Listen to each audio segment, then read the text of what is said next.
Blog Talk Radio.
And how we put it together. It's time we stop the violence and unite as one. I pray to God that we overcome. It's about time and all the black lives matter. From coast to coast, yeah, we still on the banner. Come on, let's say it loud. I'm black and I'm proud. I got the whole world marching all around, yeah. Black fists in the air, let's pump it up. More power to the people, yeah, we coming up. It's about to be a change. Better days gonna rain.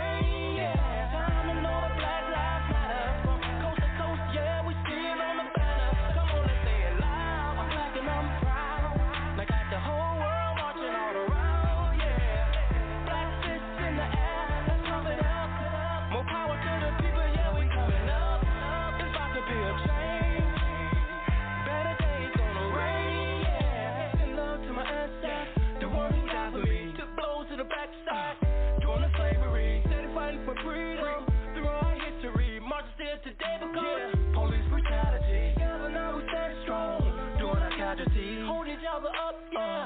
A black anatomy, black on black, yeah. It's about to change too. It was a whole setup to kill our whole crew. Had to keep us powerless. Because we knew if we came together, we'll be more dominant. Don't worry now, we coming up. It's time to shine, let's celebrate and pour up a little wine. Just hold on and keep moving on. Because the things about to get better. We know that black lives is about time and all the black lives matter. From coast to coast, yeah, we still on the banner. Come on, let's say it loud. I'm black and I'm proud. And I got the whole world marching all around, yeah. Black fists in the air, let's pump it up. More power to the people, yeah, we coming up. It's about to be a change. Better days gonna rain, yeah. Time and all the black lives matter. From coast to coast, yeah, we still on the banner. Come on, let's say it loud. I'm black and I'm proud. I got the whole world marching all around. How you doing there, coast to coast, as we come to you tonight with another exciting broadcast. I'm Dr. Tatum, emanating from the Los Angeles area on the West Coast. We have an exciting lineup tonight. We're going to be talking about the spoken word with Berenice. She's going to be our special guest, a poet and a writer.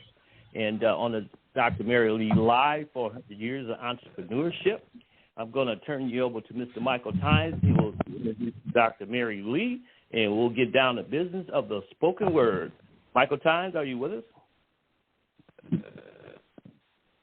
I am. Go ahead, Brother Michael. All righty. Thank you for that. As you stated, my name is Michael, a fellow co-host of the show.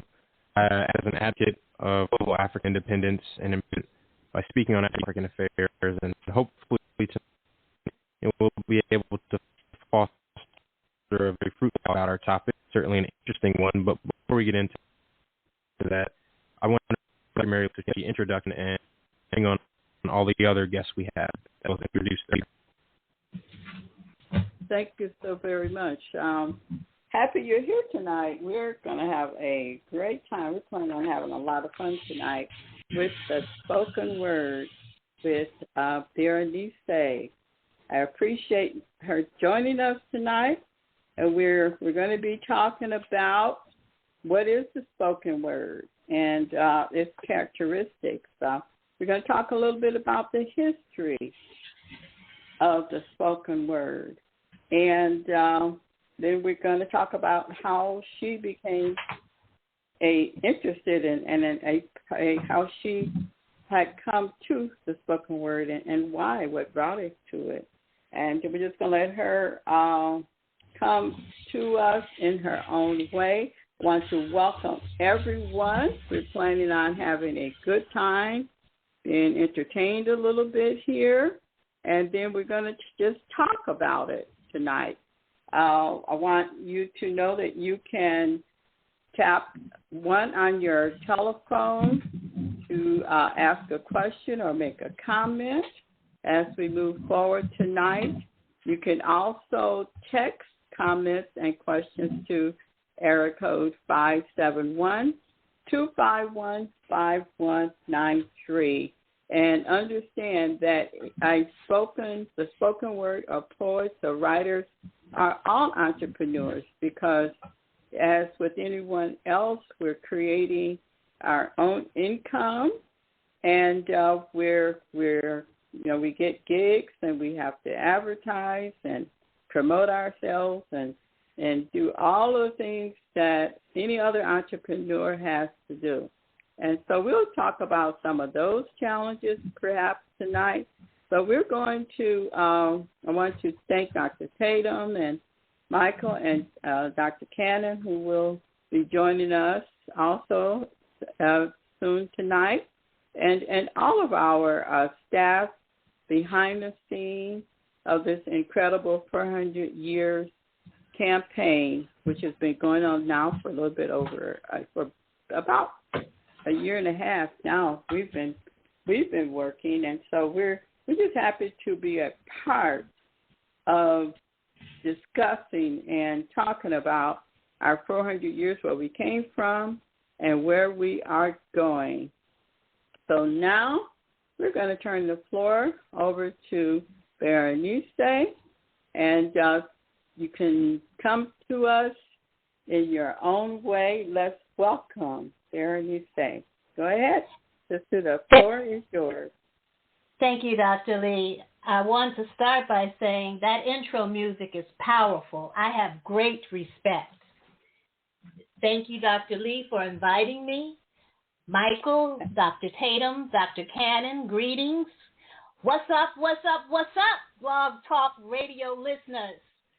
A special shout out to my especially supportive Berenice listeners and family. I'm humbly grateful to all of you. I'm Berenice, coming to you live and in color. No need to adjust your device listening settings. I will be keeping it real. And I'm glad this is an audio-only podcast, because you can't see my hair. I got good hair, good, natural, tight curl, motherland African, in the cotton field all day long hair with gray buildup from maturity. This COVID is no joke. I can't go to the barbershop like I want to. I got my first shot. Amen. I hope all of you are continuing to wear your mask, get vaccinated, social distance. I stay home except for the doctor and the grocery store. I went to the store. I was standing in line social distancing when a man walked up on me close and said, "Where did you get that toilet paper from?" I'm like, back the bleep up off me. I don't know what you have, where you've been. For all I know, you got one of those defective N95 masks. You need to go ask the store clerk who has a plastic shield to protect her. I am not about to die over you and some damn toilet paper. I know the listener saw the picture of me on the flyer with that clean, smooth cut. That's right. You can't tell me a damn thing when I have a fresh haircut. I know I'm sharp. See, ladies know what I'm talking about. Because when you get to be a certain age and then you decide to cut your hair, that's when you reach maturity. That's the point in an African-American woman's life when she knows she's grown and sexy. I said it. It's true, and I am. And if you don't know, just look at the picture of me on the flyer. That was pre-COVID, thank you very much, because I am an artiste. I have to have that look. So when I pass by, you say, "Oh, yeah, that's a fresh cut. She's an artiste." I don't even have to say a word. I just think to myself, sure, you're right. Fellas can appreciate my cut as well, because I think to myself, my cut is better than your cut. But see, I don't say it out loud. I don't want to make a brother mad. But it's all right. It's all good in the neighborhood. Irrespective of my not having a fresh cut, that will in no way take away from my original work that I'm honored to share with you. I want to open with a dedication and a tribute to my mom, Mrs. Eugene Ramey, called Mom, I Love You. I love you, Mom, because I know no one can burn in the kitchen like you do. No one can turn scraps into a meal. No one can make a way out of no way like you can. Mom, I love you, because no one would love me unconditionally like you do. Mom, I love you, because no one will put me first ahead of herself like you will. Mom, I love you, because you taught me God is my strength and my redeemer. You gave me strength to raise my children with the same values you gave me. Mom, I love you, because I know I would not be who and what I am if it were not for your endless love of a bushel and a peck and a hug around the neck. Mom, I love you, because there is no one else in this world like you. And my mom is the reason why I'm writing today, because of her scholarly writing. My next piece I'd like to share with you and these are some old pieces, but I go back and I look in my library and I'm like, I still like that. And so this piece, My Angel Soldiers, is a very old piece, but I hope you'll enjoy it. My angel soldiers back me up. Angel soldiers got my back. They're on the ground. They're all around. They're a fierce force. Hear what I'm talking about. I'm not worried because they're fighting my war. They're my eyes and ears. They make it so I don't have to shed tears. They are my protection. God created them through resurrection. Without my soldiers, I'm buried in self-doubt and despair. My soldiers keep me lifted. I'm gifted. I'm God's child, neither meek nor mild. Soldiers back me up. Angel soldiers got my back. They're my mother, my father, always looking over me, protecting me from what I cannot see. They're my saving grace. It's hell trying to run this race. They taught us right from wrong. Help one another. Love your sister and brother. They always gave us unconditional love. They taught us that there is no one greater than God above. Strength, wisdom, courage, determination, love, and compassion are what I carry in my backpack. I'm only looking back so I don't make the same mistakes twice. They often come at a painful price. I'm building a firm foundation. Without my angel soldiers, I'm in formation. With every step I take, I'm praising God all the way, giving him the glory. It's a miracle I live to tell the story. I know without my village, we never could have made it. I want to tell the world how God brought me through. He carried me when I could not walk, how he cured my illness, how he paid my debt, how he removed the bad people out of my life. If you know what I'm talking about, somebody shout. If your shoes are worn from the mountains you've had to climb, the burden you've had to bear, obstacles you had to overcome, shame you had to shed, poverty you had to pull yourself up out of. Does anyone know what I'm talking about? Can you testify? Oh, how great he is. My God is a miracle worker. He teaches me to walk by faith and not by sight. He's an awesome God. Oh, yes, he is. He's an awesome God. I thank you very much. And Dr. Lee, if I can share another piece right now. My next piece speaks to today, yesterday, and seemingly a never-endless cycle, vicious cycle that we as Black people find ourselves in, unfortunately. I believe Black brothers and sisters need to enter a witness protection program. Every day we are witnessing a genocide in overdrive against us, by people who have no regard for Black lives. To them, we just don't matter.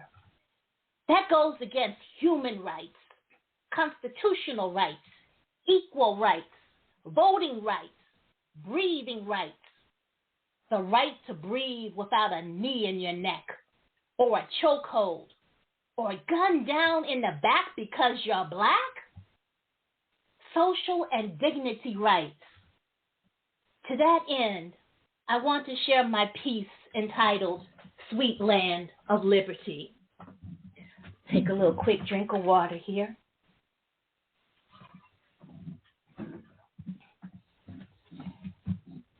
Tell it, tell it, tell it like it is. Sweet land of liberty.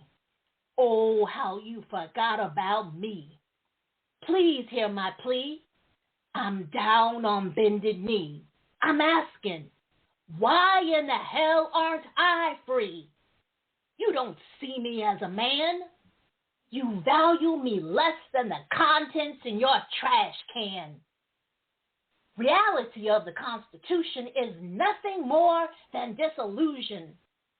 If your eyes aren't blue, then they look straight through you, as if you don't even exist. They dismiss the validity of my human rights, my blood shed from vicious dog bites. My choices are to live as a slave or dig my own grave. I am not free. There is no land of liberty for me. America, America. I was whipped and shackled on slave ships. I was emasculated, sold, and separated from my family. You stole my lineage. Tell it, tell it, tell it like it is. This is the story of a man without glory. I had to fight to the death to aid the white man to increase his wealth. I picked cotton all day in the sweltering heat without rest until you said I was done. I escaped the South and fled north lynch mob set forth to hang me from the tallest tree, or hog tie me and drag me behind a pickup with a Confederate flag and no chance to flee. 1865, 1963, 1966, 2013, 2020. The years keep passing by. I fought side by side in the battle cry. And yet, you still don't respect me as a man. The Ku Klux Klan and white supremacists impart generational brainwashing and exacting terror. I doubt in the celebration of liberty if a black man will ever truly be free. I will continue to seek justice. Just us is who I continue to fight for until my last breath, until I don't have to fight no more.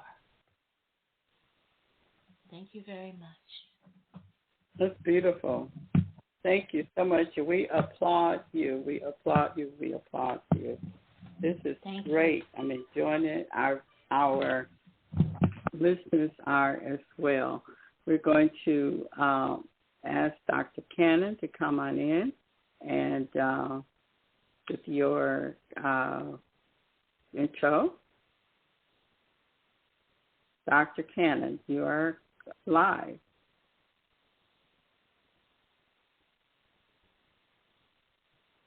Can you hear me? Yes, we can hear you now. We can hear you now. Well, we can't hear you now. Heard you for a second. How about now? Yes, we can. Beautiful. I can hear you now. Outstanding. That was outstanding, young lady. I want to say that was powerful in a lot of ways. Initially, if I could just speak for a moment, Dr. Lee, on the 400-year commission. Their job is to help us tell our story all over this country. It was signed into law by President Trump in 2018. We're on the tail end of that bill right now. It ends in July 2021. And we're raising as much money as we can for them because they're going to give out grants for us to tell our story. They're at the bottom of their grant money, but we're going to raise $1 billion for them.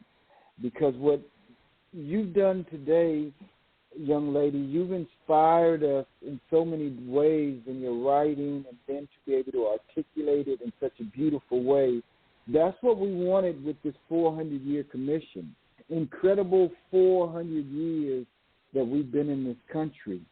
And you started out with a piece, Dr. Lee, I appreciate you so much for your guest because we were just talking earlier about doing something for mothers in the month of May, 400 years of mama. We were talking about let's celebrate mamas because all of us have them, and all of us could and should do more, but to celebrate all of the achievements that have taken place in 400 years, I don't think there's no greater achievement than what women have given and Afro-American women have given to this nation, and to celebrate women all over this nation. I say let's do it in the whole month of May, a Mother's Month. And my sister, I would love to synergize with you. I'd love for you to spearhead what we're doing for mothers, because that piece, and I don't know if you could, before you leave, do it one more time, that mother's piece is such a powerful piece. I think we need to have that done again. I just appreciate you so much. You touched my heart tonight. Well, I have to say, Dr. Cannon, you don't know how much that means coming from you, sir. You just don't know. I thank you. I thank you so much, sir, from it means the world to me coming from you, and I would be honored to work on your project. It would That's my mission. I believe God has given me words and a voice that I want to speak on issues that need to be addressed. And, you know, if I'm given this opportunity, any opportunity to speak through my self-expression the way I see it, it's not only an honor, but I believe, you know, I'm about creating change as well. You know, the movement is ongoing. You know, it's not necessarily televised because we're living it. It's right here in our homes. And yes, we have to create change and make change. And I'm ready to be a part. Thank you very much. Whenever I certainly would love the piece to do it again. That's the tribute to my mom, and she means everything. Well, you know, one of the things we're going to do through the whole month of May, you know, Dr. Lee and to the team, you know, with Nick, my son, being the national ambassador for the 400-year commission, you know, we wanted to go live every day, have celebrities come in, bring their moms, talk about their moms, you know, gift their moms live, you know, share love with their moms, you know, give memory to their moms, those that passed away. I think we could do something over the internet that has never been done before. And so I solicit help, I solicit vision, I solicit dreams on this, that we make the month of May, the whole month, every day, Mother's Day. We can give out flowers and you know, dedicate music. And we're going to go live for about 4 hours every day.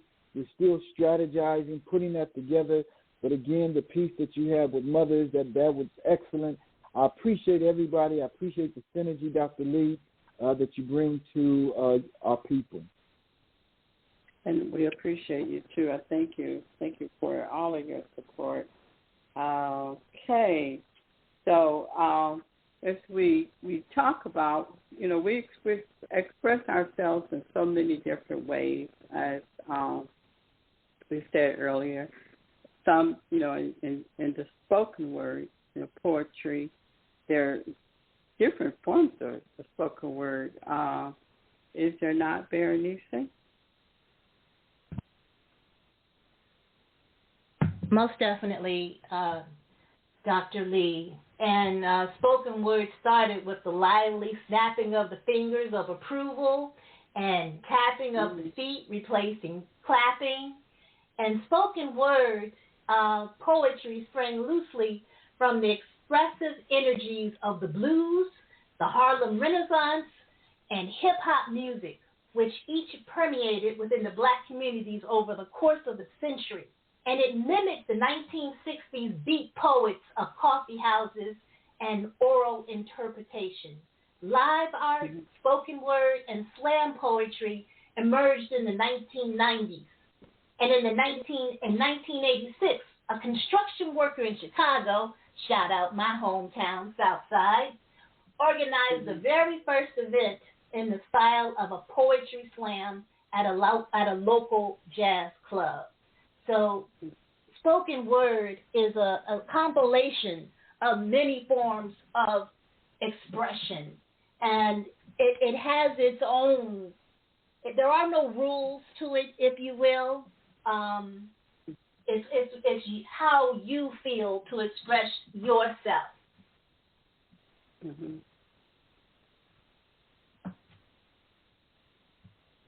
But spoken word is here to stay, and it's a movement, and the youth have taken up the banner and started marching once again against racism, social injustice, bigotry, inequality, poverty, and rallying for voting rights and to bring about long overdue positive change. Thank you so much. We're going to ask Dr. Tatum to join us here with any comments regarding the spoken word. Yes. I'm really elated to hear Bernie say bring that powerful word. I didn't know she was from Chicago. I grew up on the upside of Cabrini Greens from 1960 to 70. You better stop. We were across the street. Wabash, Southside. Oh, yeah, there you go. And my sister went to Cooley High. I know Jesse White, the secretary, said he was my mentor at the Sixers. He used to pick me up in the project to take me to the YMCA. So we do have some things in common. One of the things that we hope to do, Bernice, me and our ministry, and I've been talking with Dr. Cannon, we're going to try to set up some major things across the nation, especially as we raise this $1 billion plus for Operation $1 billion on 400 years, and to help disseminate some of the funds through grants, through the commission, where people can have a place like spoken word. And I'm currently looking for a location on the South Side so we could do outreach, minister with women. My wife worked with a group called GTW, God's Treasure Women, which we'll try to have one set up in Chicago, California. So you really inspired me, as well as Dr. Cannon, Dr. Lee, and Michael Torrance, and I think we need more of it. And I think if you look up HR 1242, that's a part of articulating our story, our history over 400 years. So keep up the good work. I'm pretty sure, Lord, going forward, we'll be able to collaborate with some projects in Chicago. Fantastic. And let me just say, if I may, some of my family is on the phone right now from Chicago. So I still have strong roots there. And that would be a blessing. Amen. Amen.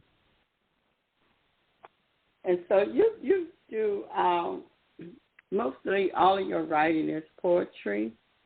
You do other types of writing? My writing, Dr. Lee, when I was young, I started journaling. At the age of 10, every day, not being in the popular clique, not having a lot of friends, and my parents separated, and we moved from Chicago I moved with my mother and my younger brother here to Maryland, and so journaling was my way to release feelings, put them down on paper. My writing is through what moves me, and yet at the same time, what are common experiences among all of us. I like my work to be memorable, relatable, and impactful. But my writing is done to tell a story.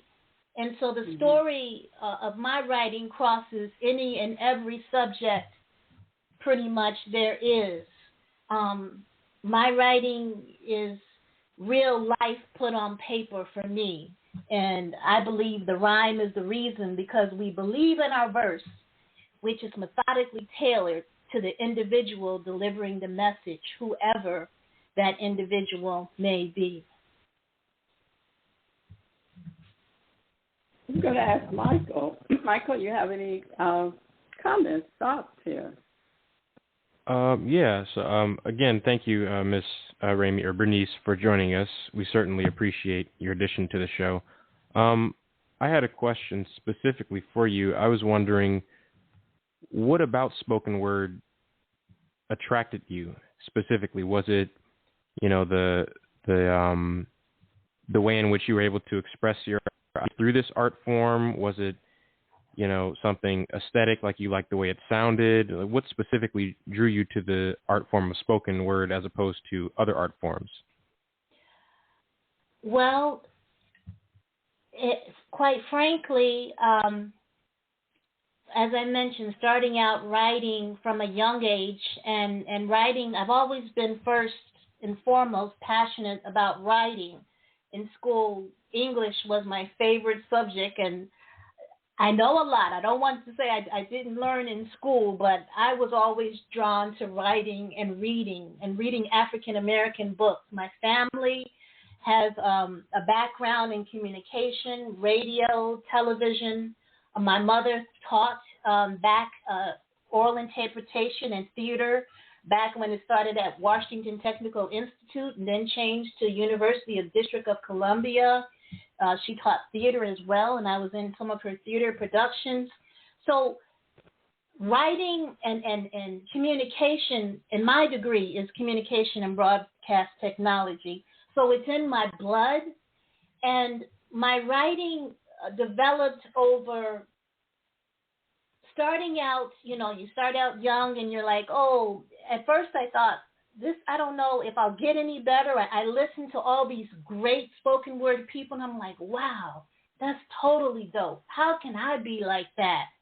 And so I listen to people, and then I just try and develop within myself, as I mentioned, to make my work impactful. And I'm drawn to it because it gives me, personally, it gives me a voice unlike any other I feel that I would have. And I can speak on topics, if you will, to male injustices, to many topics. And each time I try and grow internally, and my objective is to move you to maybe possibly create a change, to encourage you and to inspire you. And so each time I try and grow within myself. And when I start my writing, I'm like, well, where do you end it? You know, have I gone on too long? And then I just tell myself, you know, I put my things, I write from voice to device. And so I just say, I'll know when to finish when it's done. I can't say when it will be done, but I'll know when it's done. And I'm not going to worry about how long it is, because it'll be done when the message has said what I want to convey in its entirety. Powerful. A follow-up question then, just a short one. Do you find it easier to communicate your ideas through your art form or through dialogue like this? Because a lot of times when I have spoken with artists, they tell me, I don't know if this is the same for you, that it's almost easier for them to communicate their ideas and what they want to say through their art form as opposed to just, you know, conventional conversation with language. So is that the case with you? I can, if I'm to say easily and speak off the top, the answer is most definitely yes. Because in my work, I edit my work, I revise my work, I go over it over and over again because I want it to be right. I wanted to hit. I wanted to say what I wanted to say, and hopefully I wanted to be perceived in the way that I'm trying to get it across. Whereas my personality, when I'm in a conversation, I'm always one to sit back, listen, and learn. And when I speak off the cuff, if you will, I will think a couple times before I speak. Or if you tell me something, I'm going to mull over it and interpret it before I respond. So definitely my work gives me the opportunity to edit, revise, you know, over a period of days if need be. And, you know, even if I share my work with whomever and I say, you know, say something and I'm like, wow, I didn't think about that, you know. Yeah, you know, I agree with that. And then I'll go back and look at my work again. But in general, my personality, I love to be fun and the life of fun. And so to that extent, I'm off the cuff. I'll say, let's just say I'll be live.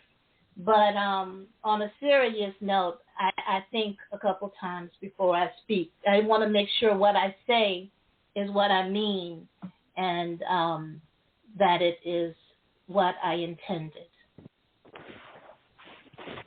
Yes, definitely. That's beautiful. Can I jump in and ask a question? Yes, you may. I'm curious, how are you, young lady, with impromptu off the top of the dome? I can ride with it. I'm curious, are you familiar with Etta B. Wells? I am. Matter of fact, I went to a book signing. Her granddaughter signed a book for me, but I'm always I'm always one that can be educated, and always I enjoy education as well as learning from those who know, and I feel I can learn from everyone. Well, looking at the lynchings that took place and Etta B. Wells being a reporter, looking at, those cases up close, probably I'm sure broke her heart, but I guess the question, also, are you familiar with the song, The Strange Fruit? Oh, yes, sir. Yes, sir. Being put in an impromptu situation, live with my audience, I'm wondering, in your repertoire, what would be deep down in there in the event that, imagine Etta B. Wells, well studied on this subject, or the young lady that wrote Strange Fruit where it broke her heart, so she would have to write that. Imagine a young woman having now, with that mindset, if that's you, and you had to explain to your little brother as you walked past and saw someone hanging, and he goes into depression. In a 60-second monologue, I don't know if you could do that, but for my audience, in that mindset, what would you say? How would you explain that? What do you see, or if you told him to close his eyes and see with his heart after sawing the strange fruit, an 8-year-old young boy, your brother even, how would you monologue that conversation for my audience? Well, sir, I'm not going to say this is off the cuff. I'm going to go from a piece that I've written, and maybe this will address your question or hopefully come close. It's called Directions, Please. Life is hard, and sometimes you don't know which way to turn, left or right. When you're trying to find your way, you can't lose hope. Life's too short.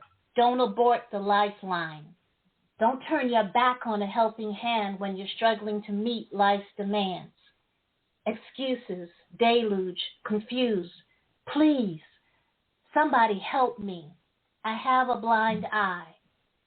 I'm too scared to say goodbye. Can't help but question, why is this so hard? I have no regard for healing. I'm starting to lose feeling. I'm void of emotion, searching for devotion. Please, somebody help me find my way. Don't want to go on with this pain another day. I need some answers to the questions that keep eluding me.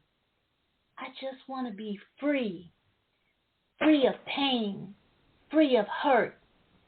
I don't want this to end with me covered in dirt. I'm putting out a 911 alert. I want to turn my life around. I want to get back on solid ground. I know I can't do it alone. I feel helpless, like a newborn. Got to fight the urge to resist. Don't want to miss out. Gonna take one step at a time. Got to get in a positive state of mind. I want to make new rules. Nobody should have to walk in my shoes. I will check you later. I'm going to make changes.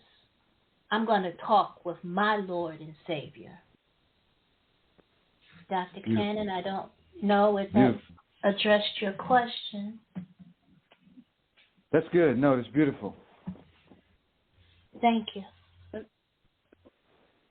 The spoken word definitely has a role and plays in the Black community, in our Black heritage.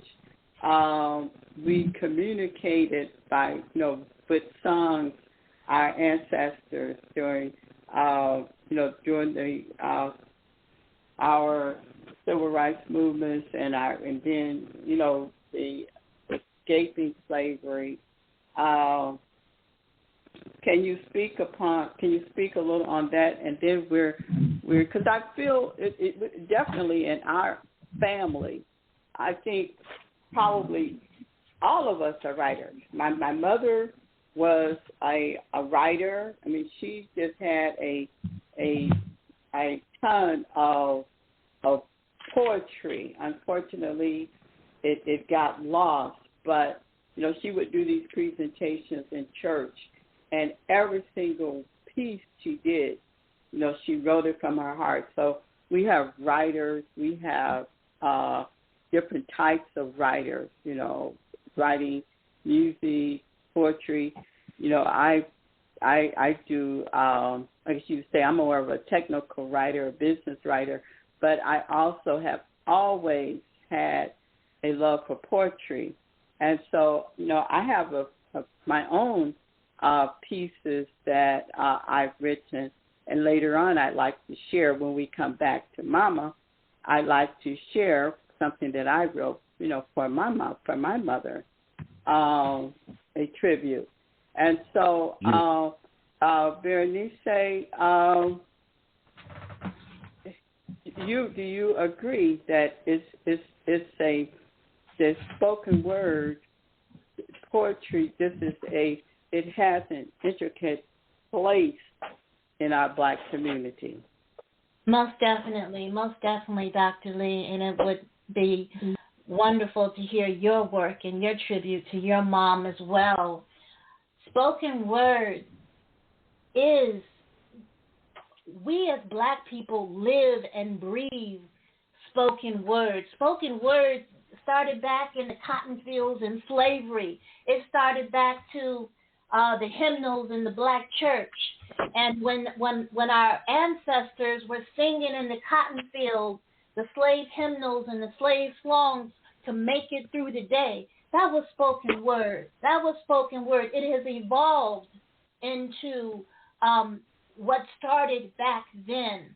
We as Black people, when we're in the church every day, we're talking about spoken word. When the minister is standing up there giving his sermon, take a Baptist minister, he'll tell you some spoken word right there, because he's preaching to you. He's preaching a message. Spoken word is a message.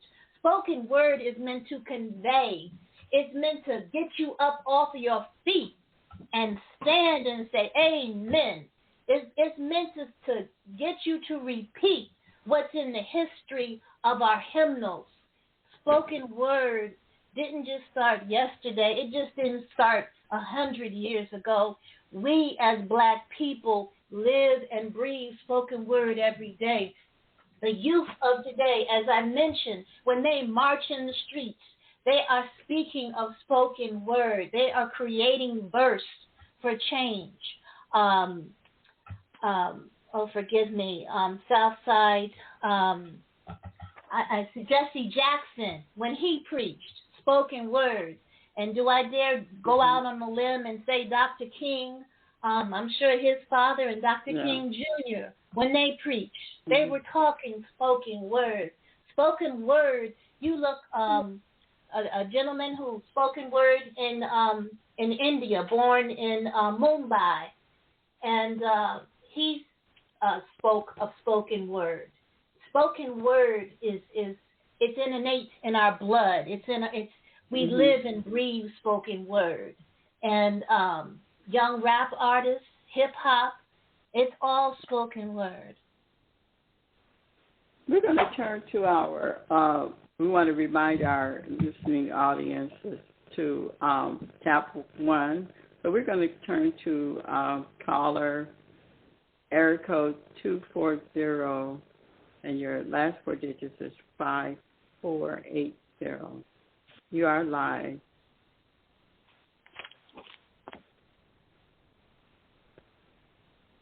You are live.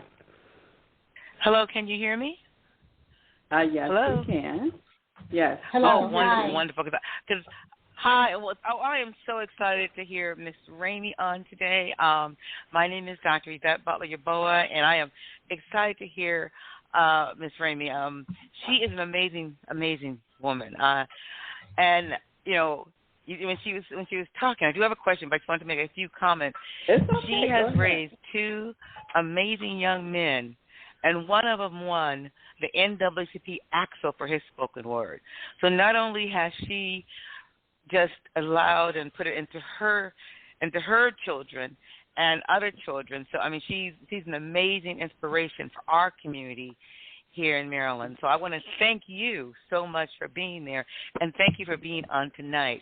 My question is, I wanted to find out, and I'm not sure, because I'm sorry I got on late, so I'm not sure if you answered this, but how do we encourage more of our young people to really get into more into the spoken word and to start putting more of their feelings down on paper instead of putting their feelings in their hands? And so how can we change that trajectory? And I say this because I'm now working with reentry folks, and I'm trying to find out, how do I get young men and women in that circle, in that arena, to take what they have, and that all was built up, and put it more onto papers instead of their hands? How would what would you suggest? And I want to thank you again for being on tonight. Thank you so much, Dr. Butler. And Dr. Butler has a fantastic program here in Maryland. She started a school in Ghana and a library. My two sons grew up within Dr. Butler's program, Gap Busters. And it's because of Dr. Butler having that safe, nurturing foundation for my children from the incept of her organization, starting when my boys, I believe, were in 4th or 5th grade, were in the program all the way through college. And she nurtured them and got them to be fine young men within the program. And to address your question, Dr. Butler, and I want to say I thank you for that, and I thank you very much for your compliments to me, Dr. B. To address your question, one of the areas that I am very passionate about and want to work in, as you mentioned, reentry. Reentry, I believe that, and even this crosses over to our youth today, if we, and I want to take this into the school systems, I want to make videos, PSAs, and books. And if we can get kids today, and this also involves going out into the community, if we can get kids today to pick up a pen and write and when you're angry, instead of picking up a gun or a knife to hurt and kill somebody, whereas they can put their emotions down on paper and release that hostility, and in doing so, they become an example for others, and it develops a community in which we are creating a safe, healthy place for our young people. And writing for our young people develops a strong foundation. It builds character. And we need to have this within the school systems, like potentially an after-school program, or like Dr. Butler did. Dr. Butler started her own program. If we have programs like the program my sons were in a long time ago, the Black Mentoring Program, where you wore a suit and you wore your tie.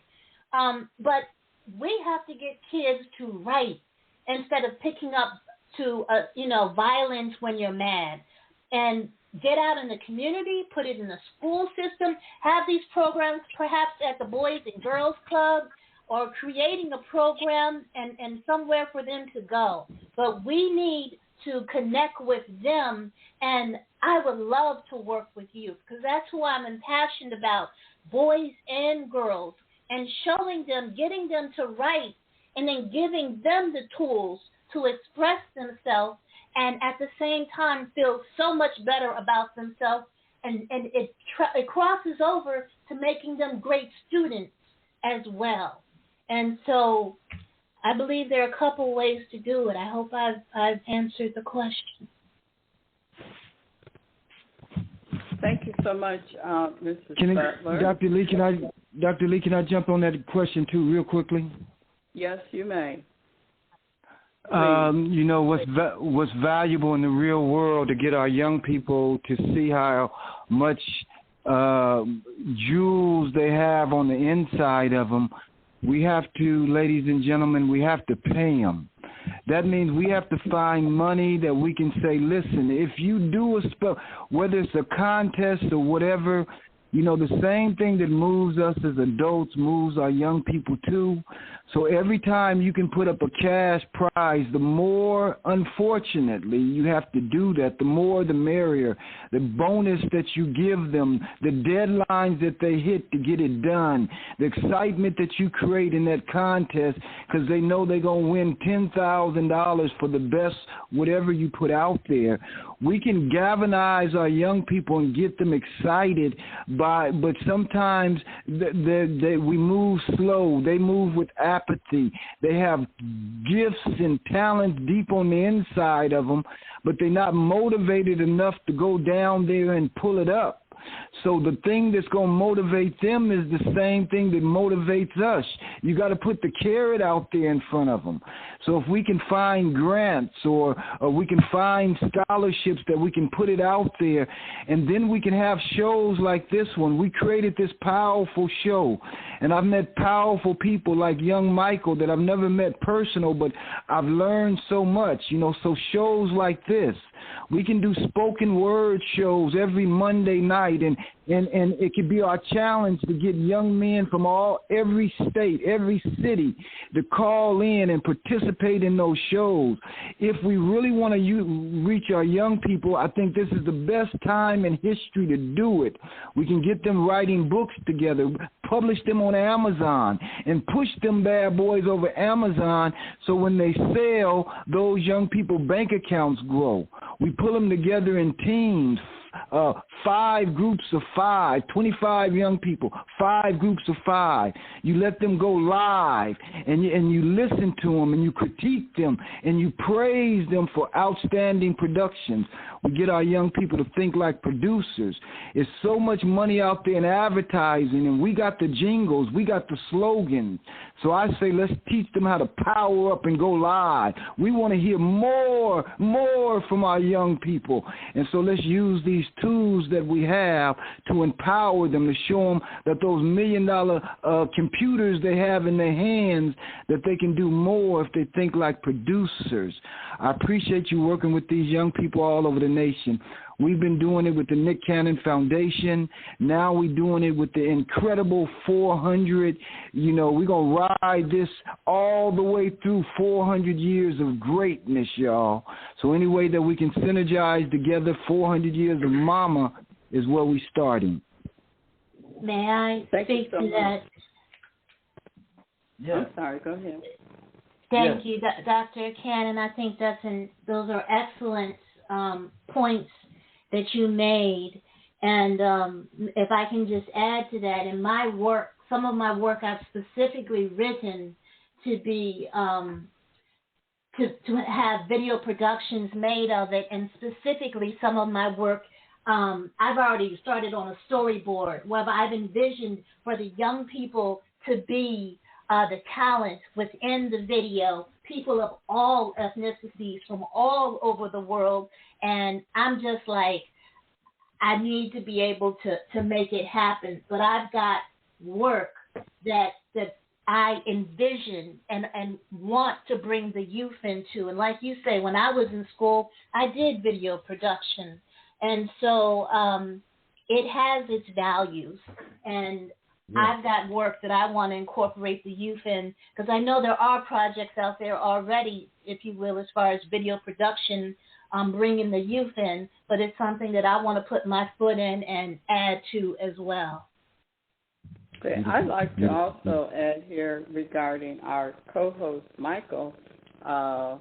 Michael is a young scholar, researcher, and historian who definitely is part of the spoken word. I would say, noting that as he does his research and he writes, when he has to write his presentations and then present his presentations, and I mean in a highly scholarly manner. And when you say, Michael, that you're also part of the spoken word?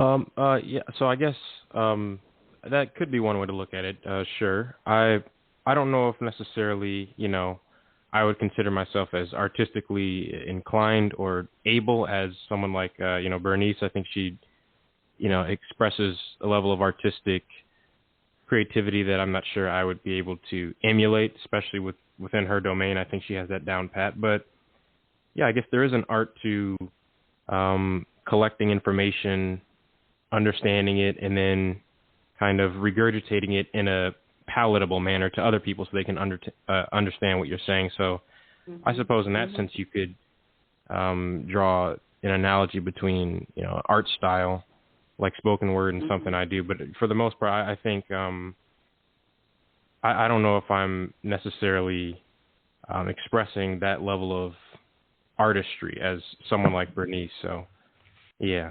You know what, Michael? I'll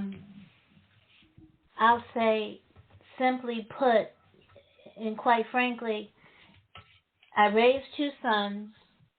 I'm not proud of my. I'm saying I'm not ashamed of my Associates of Arts degree in communication. And when I started writing, I basically was self-taught. I wrote, and like I said, in my early years when I wrote something, and then I look at these other spoken word artists, and I'm like I said, I'm like, they're totally dope. How do I get to be like that? I don't even think I can be like that. But as I'm told, and as I did, the more I wrote. And even I'll look up in the dictionary, I'll look up in the thesaurus. My vocabulary increased. It made me so proud the day, because I make my sons, when they were young and I started writing, I would make them sit down and listen to my work. And as Dr. B said, as a result, they became fantastic writers. Simply put, Michael, don't ever sell yourself short, because the more you do something, the better you get at it, the more you learn. And as I've been told, watch other people. And quite honestly, I wasn't going to say this, but back in the day, I was told, you're not a spoken word artist. And I'm sure back in that day when I was doing that early on, I wasn't a spoken word artist.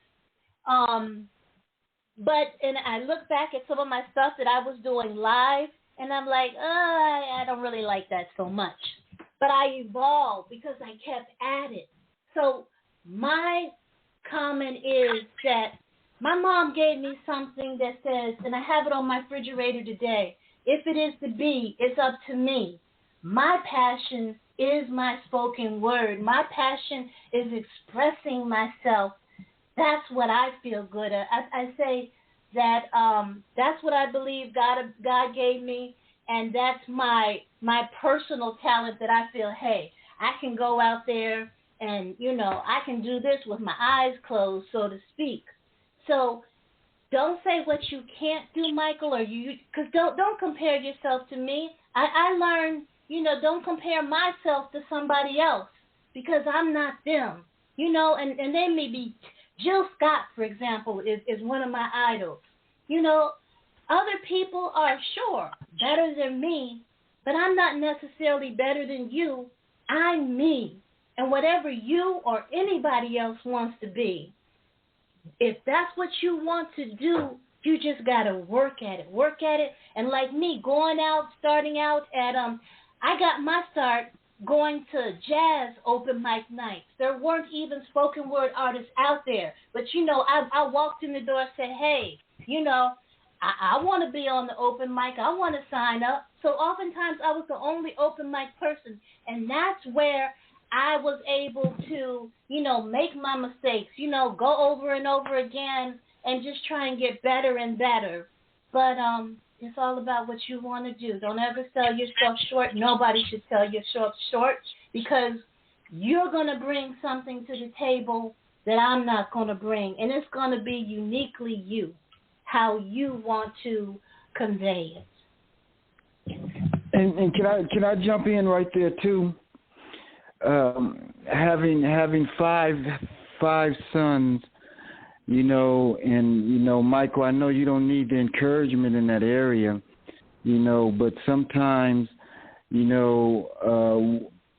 ourselves as people, we have personal leerinesses, if I can say that that causes us to be open to other areas. We could be so close to it. Or a person could be so close he's done drama all his life, never really did anything in comedy, but then when he veered over in comedy, man, you can win over there too, because you have the ability to get before people, to take a body of work and interpret it and then put it out there. Having conversations with my sons, I would say do a little comedy, even though you are serious, but your timing is good. Your people skills are good. You may have never thought about doing comedy, or you never thought about doing a radio show. That's why I like shows like this, because we can listen to each other, we can get better, and we can get over our leerinesses, and then we can just stay open to whatever God may have, being young. I mean, once you get, there's people at 70 that switch. I mean, you look at people like Smokey Robinson, who is an excellent singer. We know he could sing, but for whatever reason, he started doing some spoken word. I mean, just as an example, you look at people like even DMX, who was a rapper, but we see him doing some, because they have the ability to make things simple, and sometimes you got to come out of your seriousness to be able to do a little comedy. It's comedy relief even, where you may have off comedy where you ain't making people just laugh. I think my son Nick has kind of like an off comedy where you got to think about it for a second, then you get the joke, okay, I get it, that was funny. Some people are just hilarious, but their comedy is not right in your face, but their timing is good. So I would say, because you are linguistic, because you are a great communicator, and because you are young, and plus there's money in them there heels, and so you get all the doors of income open that you can get open, and sometimes you may have never done comedy, or you may have never done a drama script. You've only done comedy. But in this day and time, I'd say, ladies and gentlemen, stay open, and if you're good at it, go after it. Well, Mia Angelou was serious and love her so much. So we're going to turn to our audiences, because we do have some comments coming. I'd also like to invite our listening audience, since we are on this topic tonight. If you have a short writing that you'd like to share, I'm going to invite you to. So just tap one on your phone, and we will get to you. So for now, we're going to area code. We're doing this in order of your, so we will get to you. Area code, let's see, 313-4805. You're open. Area code 313-4805. Hello. Hello. Yes, we can hear you. Yeah, so I was just wanting to comment on the spoken word situation and how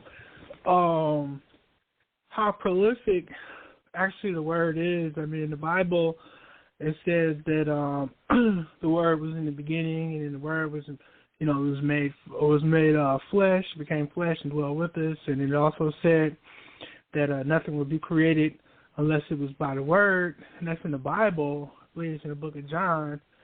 And then it says, and even in the Quran, that Allah says to a thing, be, and it exists. And then there's a lot of studies that have been done on the human voice and even the energies and whatnot, how that affects water and other things. And just someone telling you something, if someone gives you good news, it makes you feel good. If someone gives you bad news, it makes you feel bad. And prayers, some of the most important connections between you and your Creator. All these things are done with words. So the power of the word, power of words is unbelievably powerful. So I just wanted to explain that, and I guess maybe give a little bit of spiritual science to the potency of spoken word. And I like to say that me myself, I did some time, on the West Coast,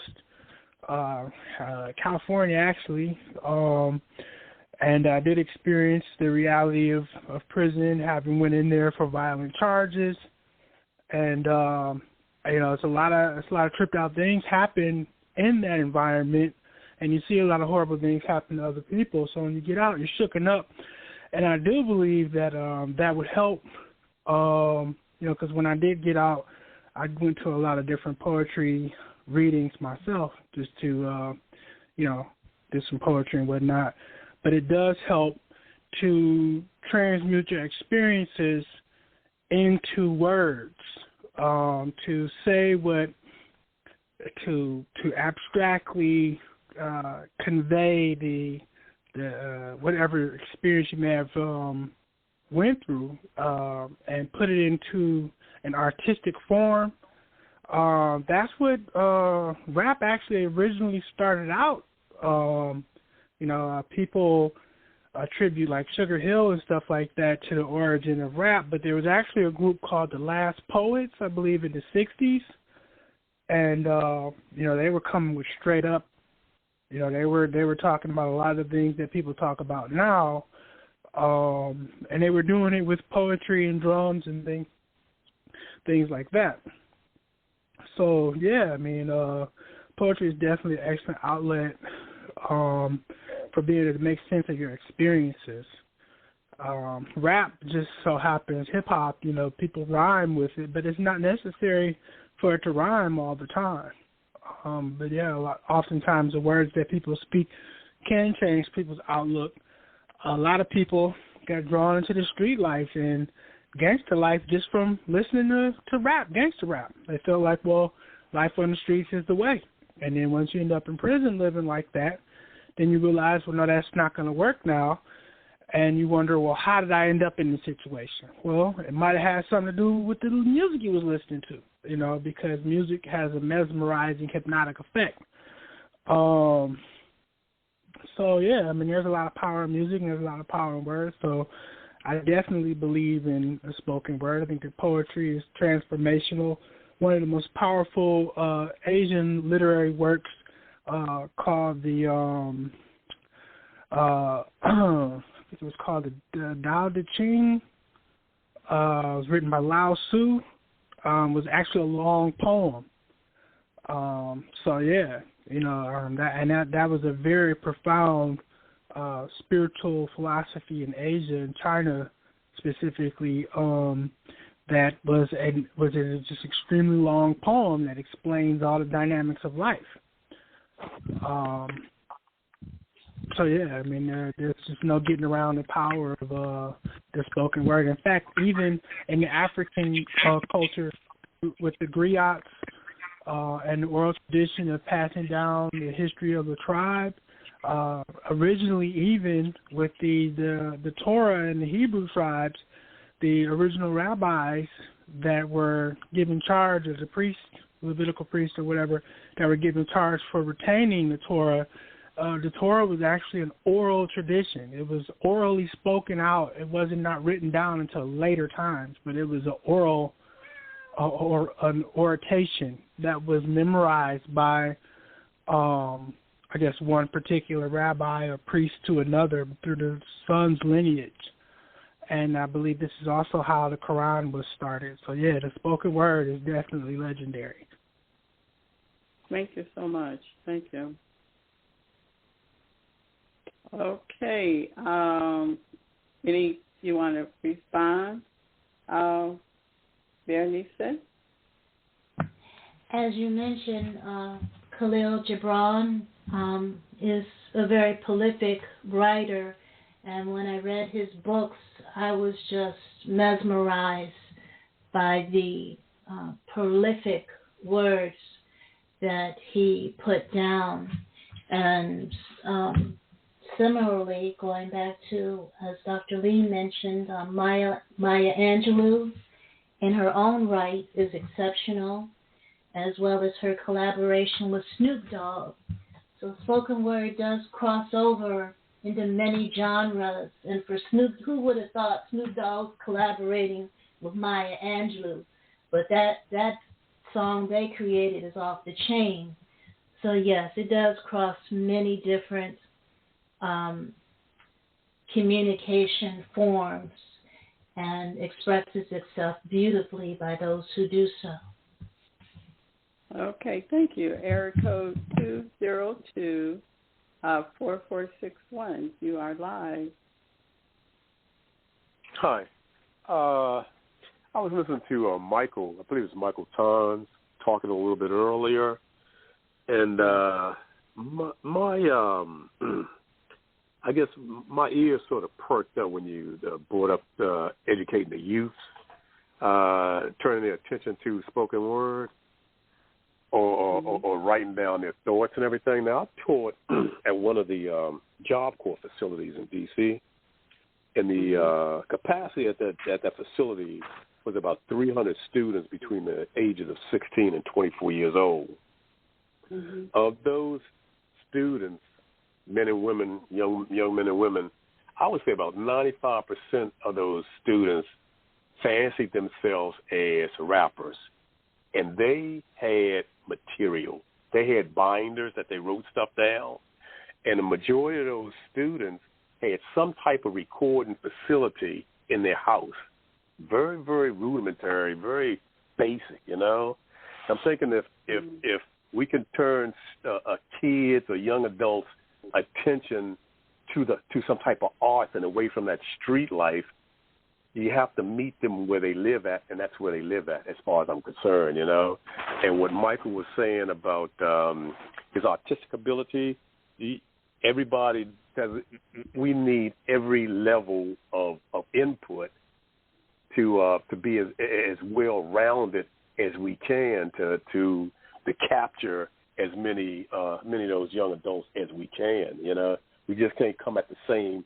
Everybody can't come at the same material, same subject matter. You know, some of the kids may want to be cryptologists or engineers or whatever. You know, musical engineers that's going to engineer the music also. You know, and if you're talking about changing that mindset, think they say think out of the box or whatever. You're gonna have to think in a way that's effective, and not just adults talking to adults as adults. And that's what I appreciate you listening.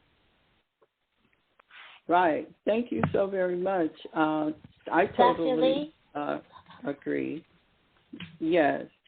I'm so sorry. You go ahead. I apologize. No, that's okay. I just want to say this quickly. Certainly do agree. In some schools, many schools are taking the academic subjects and teaching them through rap and, you know, poetry. And the children, the students are learning. They've been extremely successful with turning the academics into, you can clearly say the spoken word. Okay, go ahead. Dr. Lee? Yes. You know, right along with that, if I can speak to what the gentleman said, so powerful. If he's working with young people like that, that's beautiful. You know, to be able to give them creativities where they got a show, where they've got a network, where they can build that network, where they can, you know, really pull out together as a team their synergy, their excitement, where they can wrap it around the production. You know, us as adults, we know. Imagine having a 6'8" young man with no parents, and you take him to the school. The coach knows that 6'8" young man is valuable, even if his stepmama don't know it. The coach knows that what you bring into him is valuable. He's going to adopt that 6'8" young man if you don't watch out. My point is that our young kids have so much talent in them. Us as adults, we have to show them how to package it, how to put it together, how to put it out there and really make it valuable. You know, so I would love to synergize with you too, sir, if you're still working with young people, no matter what city, what state, with the McCannon Foundation, with what we're doing with motivating youth through the media. Let's give them a show together as a team and see what those young people do with it. Thank you so much. Thank you so much, caller, and thank you, Dr. Cannon. Can I just say real quick? Yes. Thank you. I just want to say that caller works with me, rehearsing. He's a talented guitar player, and he's been rehearsing with me. Whenever I go out live, I'm accompanied by musicians, and he is a very talented guitar player. I noticed he didn't say his name, so if he didn't say it, I don't know if he doesn't want me to say it, but he's working with me to work on my CD. My brother. Yes, sir. No, I'm sorry. I didn't say my name because nobody knew me anyway. I appreciate it, Berenice, but my name is Sami. I appreciate it. What's your name again, sir? Sami, Sami, pronounced Sami. Last name is Nuruddin. I was just trying to. I didn't want to take up a lot of time introducing myself. I wanted to say what I had to say and get on back out of there. You know. Appreciate you, my brother. Appreciate it so very much. We'll probably be in touch with you. Okay, sir. Not a problem. If you have my number, you can call me anytime. Berenice has my contact information. I'm not hard to get in touch with. Thank you so anytime. much. Thank you again. Yes, ma'am. Thank you. Yes, ma'am. You know, Dr. Cornel West emphasized something that was so very important. Dr. Cornel West emphasized that in that song, Lift Every Voice, that's the emphasis right there. Every voice. That we got to lift every voice. Sometimes we have voices in the community that's a little timid. They're afraid. They've been beaten up. They've been discouraged. They could go to law school, but they've been discouraged. We got to look into the eyes and souls of our young people and encourage them to lift their voice. And we want them to lift their voice with wisdom. So we want to remind them that they're scholars. While they're in school, they got to do scholarly. They got to go into them school systems and prove that they're the best of the best. And so, my brother, I appreciate you. I got 5 sons. My heart goes out to young men across this nation, and we want to build our young men and just encourage them too to come to the front of the line with their strengths, with their talents, with their abilities. We want our young women to be able to see those young men that are confused, downtrodden, and know how to speak into their hearts too, because can't nobody encourage a black man like a black woman. And so when the black women start really speaking into the hearts of these young men, like mama speaking into the heart of her son, getting him ready to go out into that world, hey, we'll do it together as a team. I appreciate you, my brother. Thank you so much, Dr. Cannon. We're going to area code 240-4510. You are live. Area code 240. Well, good evening. Hi, Bernice. It's Mayor. I just wanted to say to all of you, in terms of youth, the youth, we have to meet them where they are. At point, some of them don't have parents who are there who can help them. But if we meet them where they are, then we have a better chance of being able to transform what they're doing into something that is fluid, something that is important, something that will embrace all of us. I look at you, Bernice, and my goodness, she and I have known each other for a long time. And I love that you are doing this. I have been pushing you, and I'm glad that you took those wings and you are flying. I want you also to not forget that I'm a musician. I sing and I act. So you can take the music that these kids are listening to, dissect it with them. Let them tell you what they think it means. When you do that, also you encourage them to write, because they have to think about what it is. You can't all of a sudden just switch up all of their music, and that's what's very important right now. We have to talk to them, not at them. And trust yourself as you are doing these things to help these kids. Do it with a clean, open heart and with love. They will respond. They'll see it. They see things on TV. They hear music. They're around people who they are afraid to show the gem that they are. But you can make them shine. And that's what needs to be done. And I'm so excited. So, Bernice, if you ever need the voice singing, just call me, girl.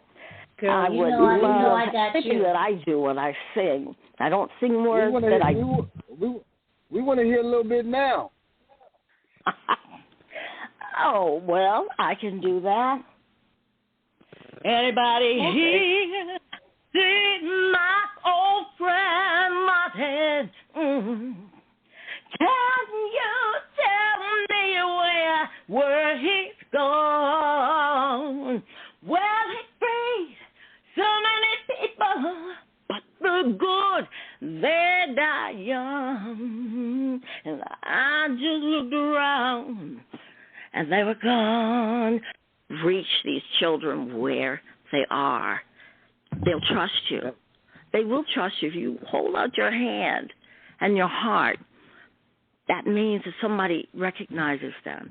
That means that somebody cares enough to ask them a question and to have them share what it is that they're doing or what they'd like to do and incorporate all of what you're talking about into that.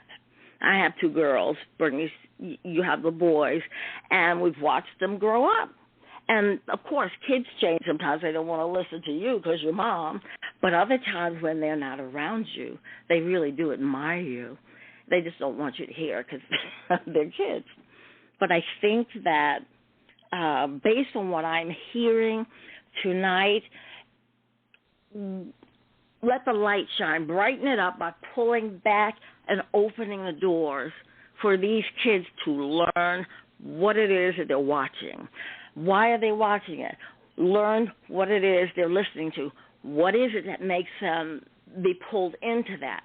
And that opens the door. You have so many things that can be brought forth. But trust them. Trust them, but most of all, trust yourself. You are going to make mistakes.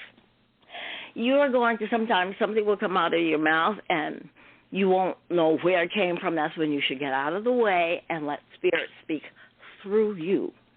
The ancestors that have gone before and those who will come after. I always ask for the blessings of those before I hit a stage.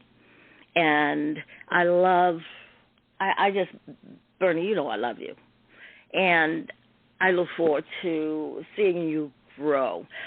Bernice used to, as she would write, she would have me listen to a lot of the work that she's doing, and it just took my breath away. All of it. Everything that I heard from her took my breath away. And so if you're doing that, Bernice, and you've been doing it, now it's taking hold. We are in a time of absolute chaos. But we can make these children feel that the world has slowed down a bit so that they don't have to keep running for something that they're never going to get. Anything that they want to do on this planet, they can do. They just have to have someone backing them, telling them they can, and giving them that little nudge. And it will work. It does work. Thank you so very much. Mary is a talented theatrical singer. She sung with James Brown. I can't think of Felicia Rasad's sister's name right now, but Mary has sung with her. She sung with Patti LaBelle. She was my neighbor. I love her. She's my sister, my ride or die. She's got my back. She is so talented, and I love you, Mary, always. Thank you so much. Thank you. Thank you so much, Mary.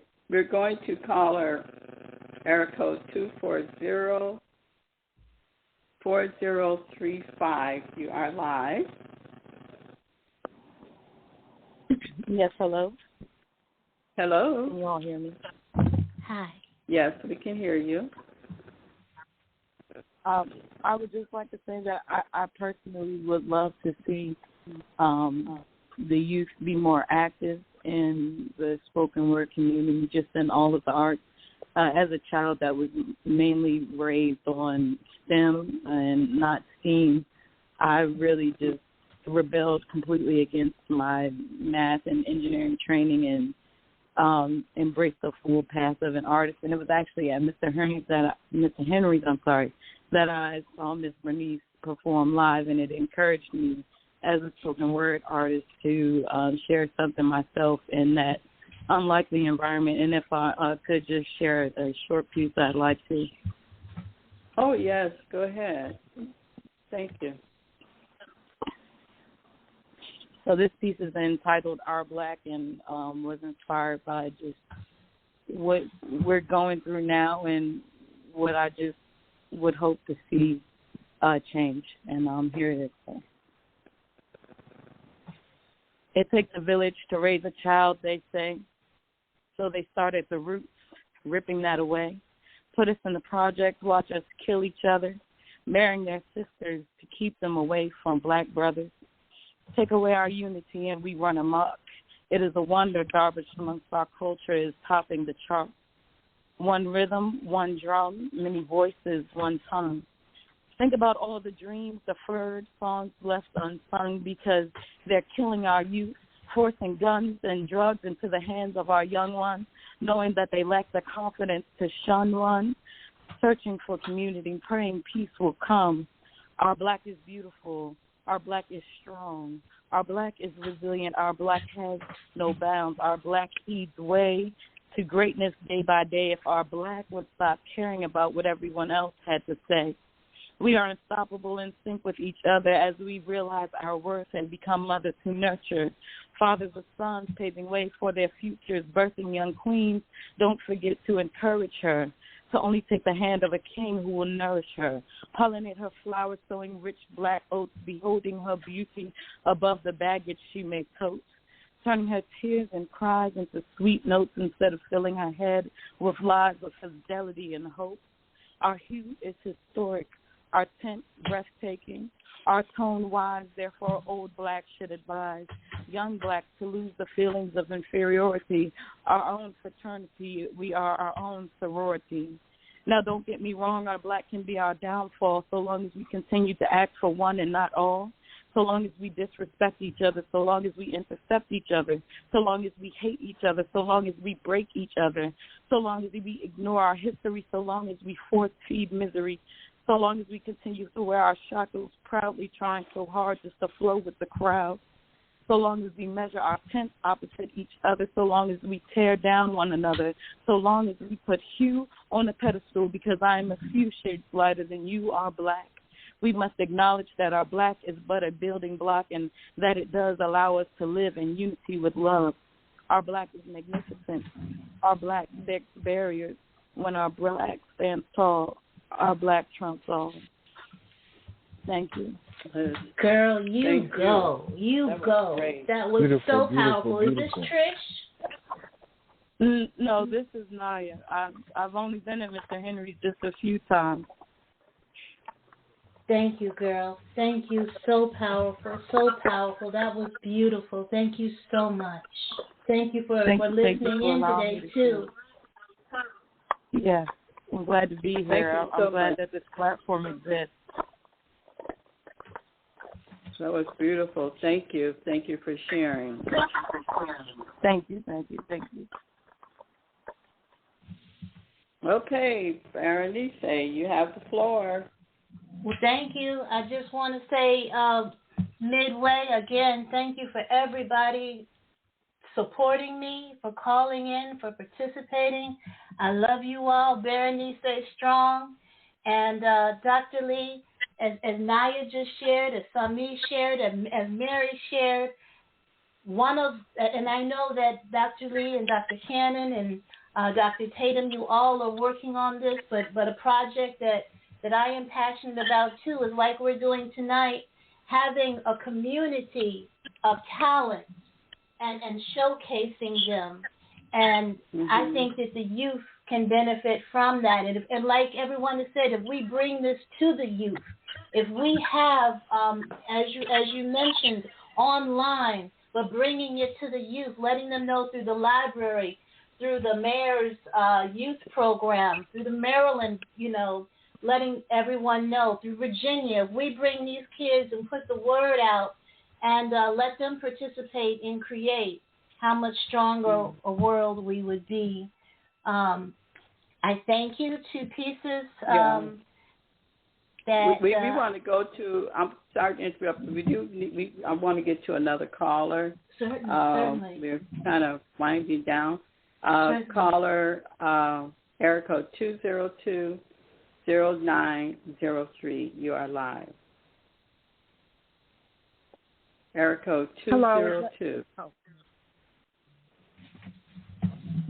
Hello? Yes. Hi. We can hear you. Hi, Bernice. This is Trish. Hey, girl. Hey, I heard you at Mr. Henry's for the first time. I was new in town. I'm from Indiana originally. I live in D.C. now. And you were a little bit nervous, and but I spoke to you afterwards, and but I was so inspired of your bravery to go up there when nobody had done spoken word there, to my knowledge at that point. And so I always said those things about, after someone would sing at Mr. Henry's, I could never get up there. I'll never go up there. I'm not as good a singer as this person or that person. But in what you did that night, I was able to go up and sing a song. And so from there, I have written several songs and just have been encouraged by your bravery. And I've never had an opportunity to tell you that. And I'm not a youth. I'm 61 now, but at the same time, the influence still is as effective because I share that experience with other people, young people, old people, women, men, and so forth. So I just wanted to jump on here and just shout out to you for a few minutes. Trish, I greatly appreciate you. Trish is a fantastic singer, as she mentioned. We were on Mr. Henry's stage, open mic. She's a great singer. And Trish, I'm glad that my little nervous behind was able to spark something in you to get up there and do your thing because you're dynamite. And I remember the bus boy, I even encouraged the bus boy. He's like, well, if she can do it, let me get up there on my phone and do my spoken word. So as we're saying, Michael, each one teach one, and it all starts with one step. You ain't got to be perfect, because Lord knows I didn't start out perfect. But we'd like to hear a little bit, Trish. Huh? Sing, Trish. Give it. Show us your talents, girl. Showcase. You're on. You got any worship down in your heart, though?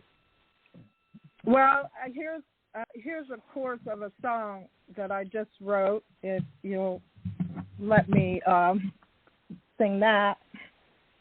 Yes, indeed. It goes, freedom, oh freedom, we will find you at last. Freedom, oh freedom, no longer haunted by the past. Freedom, oh freedom, we'll keep breaking that ceiling of glass until we have freedom, oh freedom at last. I was nervous. I love that. That was was beautiful. That was beautiful. That was beautiful, powerful. I like to hear you hum a little bit. Can you hum? I just joking. But that song. That was beautiful. That was beautiful. Mike's away in November, and she kept saying, that freedom song you were telling me about. you need to finish that. And so I have worked to finish it and for her, in her honor, because one of the verses, and it just says, does it go? Do you go deeper? Does it stay that melody all the way through as you foresee it, or does it go deeper as you go into freedom? Does that go deeper, or do you keep that melody kind of all the way through? It goes deeper. I have my nephew. He's working with me on it. One of the verses, it talks about when justice. Well, here's one of the verses. If any neighborhood you can drive or walk, live your whole life never hearing the talk, then you know freedom. Then you know freedom. And then it goes on like that. And then one of the driving, walking, sleeping, talking, taking a deep breath, selling cigarettes on the street doesn't sentence you to death, then you know freedom. Because coming from a town predominantly white my whole entire life, they don't recognize the freedoms that they have that we don't have. They, well, you've never had a problem here. You've never had, what they don't realize is that I spent a lot of time protecting my children from them. Yeah. I could go on and on. In that song, Opening Up, though, when you hit that note freedom, if that's the chorus, I should hear pain in that. Or near the end, I think that song is I think that's a winner. But if it ends with pain, I'm not saying going over the top, but when you get to the end, you're literally hollering that chorus, freedom. That's the chorus. Everything else mellow. But as you building that chorus, and I know I'm preaching to the choir, but I'm just synergizing with you on what you shared with us. But if you're going deep into that freedom, well, now I'm hearing the pain as you tell the story. But when you get to that freedom, you going deeper into that thing to the point where you standing up, and it's freedom. I'm not just saying freedom at that one stop, but I'm saying freedom it's getting wider and deeper. This is James Cannon. Okay, I really appreciate that. I would love to actually talk to you more about that. Who am I speaking to, actually? This is Mr. Cannon, James Cannon. This is Nick's dad. Okay, because I've had so many people, they love this song and tell me different things. You need to, I have a guy that played the piano after he heard me sing it a cappella, and then a friend of mine out in Oakland, he was saying, you need to put drums and horns and all this stuff, and I'm like, I don't know how, people are telling me things, so I would love to, I want it to be powerful. That's the whole point of this song for me, and it means so much because it's something that I promised my sister before she passed that I would get done. Well, way of synergizing with you, with the incredible 400 years we were working, Nick Cannon with my son, Dr. Lee, and the team, we've all been working on the incredible 400-year movement, 400 years, incredible 400 years. We were putting together a music compilation, and that's for everybody else that have music as well. I think we can do something with spoken word too, Dr. Lee, to put together a compilation wrapped around 400 years of freedom, of 400, everything that everybody's spoken on tonight. We just on a time frame, y'all. We got everything that we got to have done, packed up by July. Our music, our spoken word, if we're going to do it. We just still putting a lot of synergy in this, so I welcome you. whether we add music or we do spoken word, 400 years of greatness. That's what we want to talk about. There's a lot of pain in those stories, but we still are great people because we survived. I love that. I would like to add, if you get that finished, we could add that to the compilation, and Dr. Tatum could talk about that. He's online too, the compilation of music with his sons, my sons, but we need things that's already done. We're just looking to give the award to the best of the best, put it on a music compilation, and put them out there together. Thank you so very much, caller. We'll be in touch with you. No problem at all. Okay. Thank you so very much. Thank you so much. You're welcome. Okay, we are having just as good a time as I thought we were going to have tonight. Amen. Yeah, we are having a great time. So what I'd like for you to do is we've only got a few more minutes left. And we'd like to hear back from Michael, our co-host, to your thoughts, your comments, and your final thoughts and comments before we go into the mother poetry again. Thank you, Dr. Lee. So it's been definitely a very informative and enriching conversation for me, at least. I'm definitely very much appreciative of our guests as well as the callers or listeners who called in to add their 2 cents to the conversation, helping to enrich the conversation. I certainly appreciate all the experiences and the artistry that we were able to hear that everyone shared.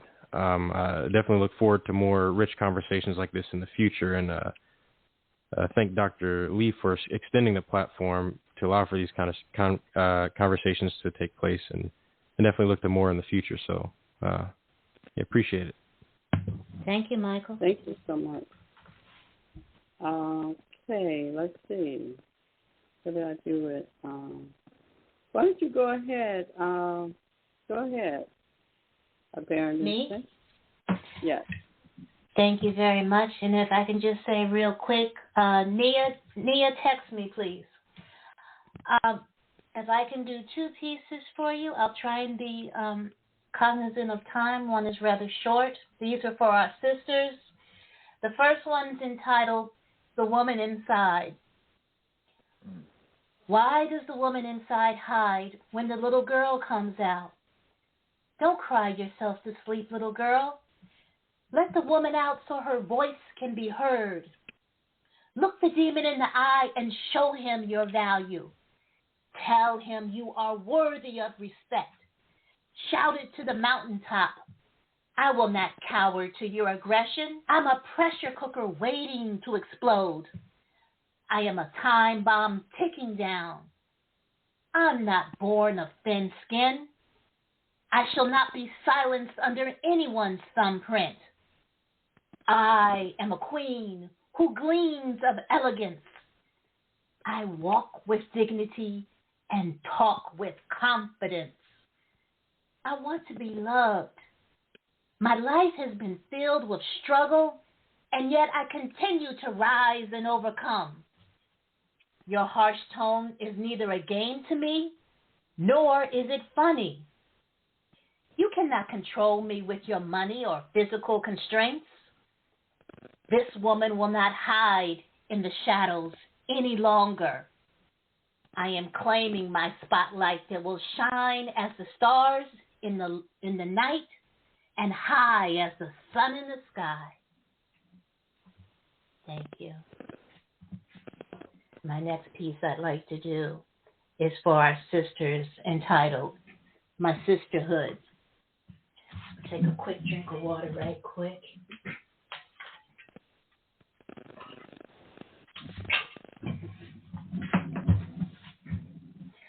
We are our destiny, for our voices to be heard and treated with dignity and liberty. Justice and equality are what we seek. Don't misjudge us. We are not weak. We stand tall and fight for our ancestors, brothers and sisters who were killed. They died for what is right and fought a good fight. Good trouble is what we'll find. We're not blind to racism, prejudice, bias, and you just don't like us because of the color of our skin. This isn't a game. My sexual orientation does not give you license to practice discrimination. You don't like my hair? I swear, you've been bleach blonde so long, it's just downright wrong. You belittle and mock my degree and the intelligence God gave me. My sir title of president and vice president threatens you to aim a rifle? The more things change, the more they stay the same. You're insane. My sons, brothers, fathers, and uncles' hoodie is not to blame. I pray one day you will claim your centuries' old shame. When you look in the mirror, what do you see? The devil is a liar. I am God's child. And you are not my unfinished story. You see, my father, mother, and grandparents told me I will rise to glory.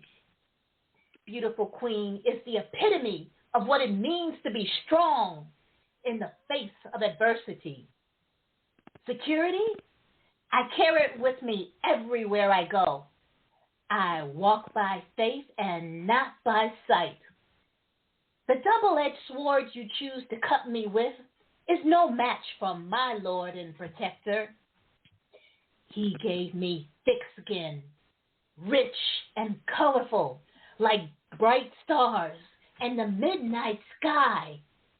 He formed my backbone with the determination and resilience of many warriors. My heart beats loud and fast from the bloodshed of my kin.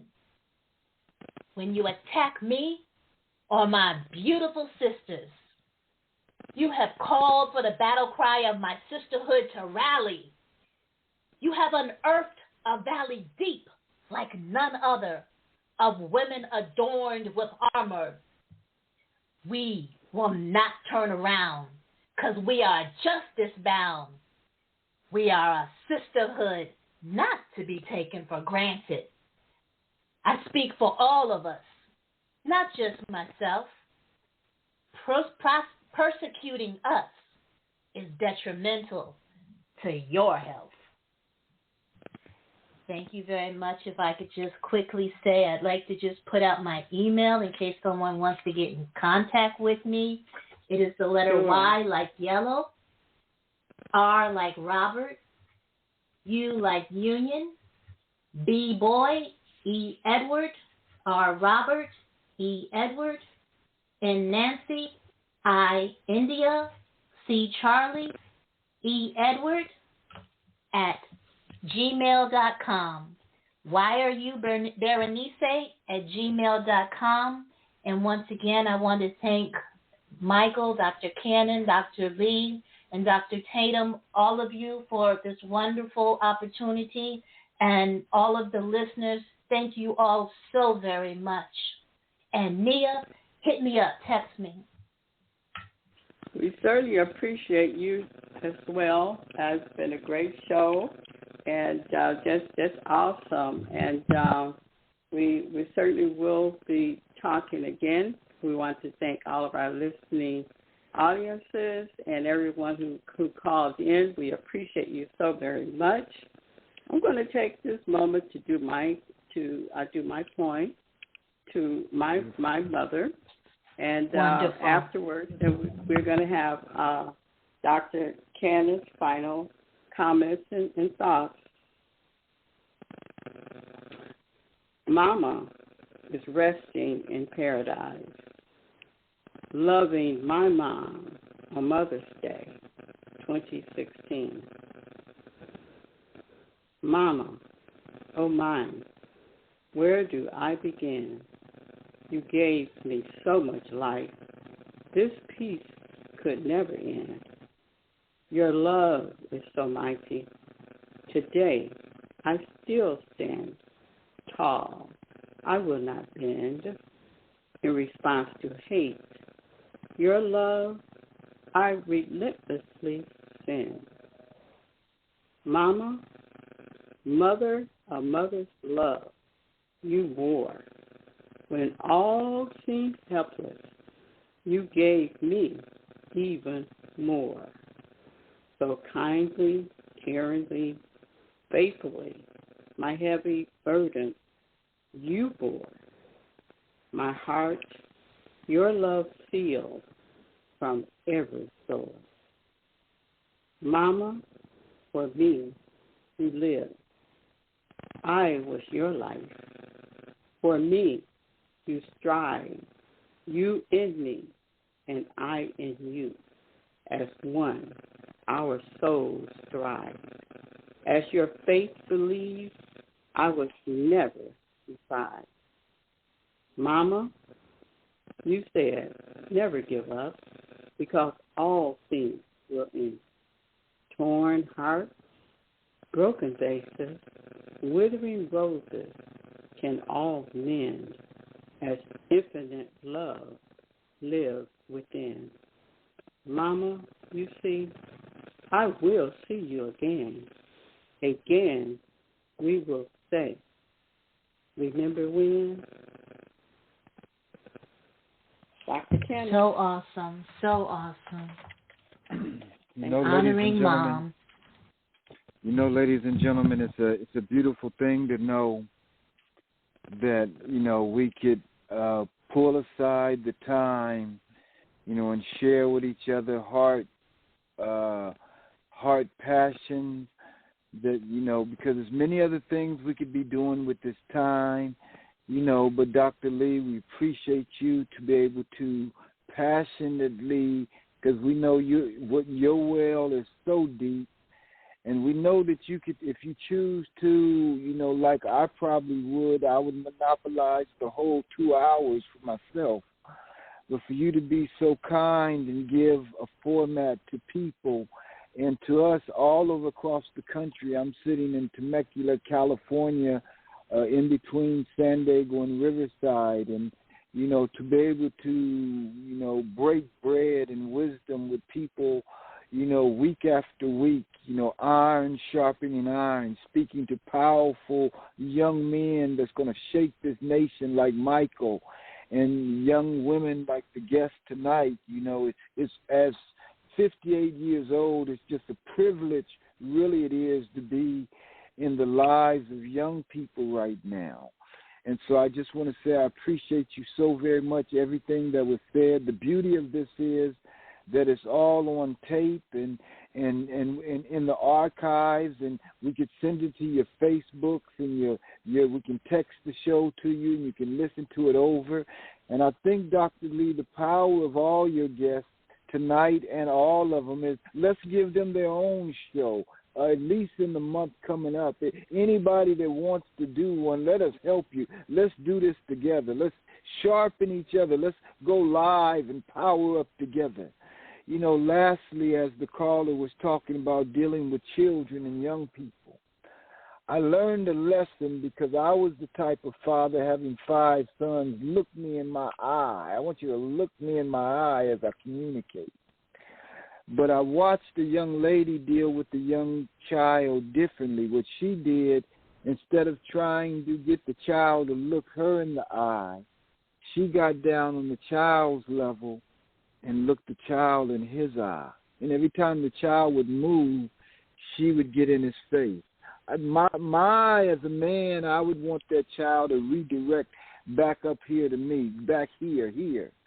But I learned from her, like the caller said earlier, that we got to get on the children's level and sometimes see it the way they see it. One of the things I would do with my sons, I would trade music with them. I'll listen to your music for a week and you listen to mine.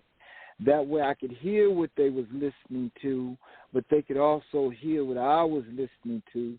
So therefore, together we could distinguish what was garbage and what was classic. And so, ladies and gentlemen, I appreciate everybody tonight. It's been an outstanding show. Dr. Lee, Michael, Dr. Tatum, and to all the beautiful ladies that shared tonight, we really appreciate you. We really, really do. Thank you so very much, and I appreciate you and our audience, and we love you. I'm asking you all to stay safe until next week, same time, same station. We love you. Peace and blessings. Next week. Peace Thank and you. blessings. God bless you.